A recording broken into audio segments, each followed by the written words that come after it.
Hey guys, today we're going to be learning how to type superscripts and subscripts on Word. This will work on both Mac and Windows, so don't worry. The first method is to type out the word or formula or whatever you're going to change and select the parts you want to change using the Shift and the arrow keys, and then holding down Command/Control to select other parts. Now press Command or Control D and the font menu will come up. There are all kinds of things on here, but for now we only want these two.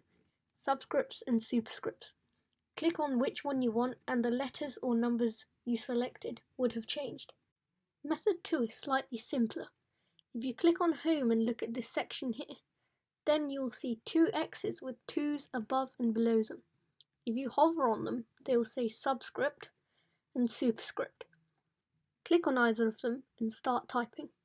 The characters you write will be in subscript or superscript form.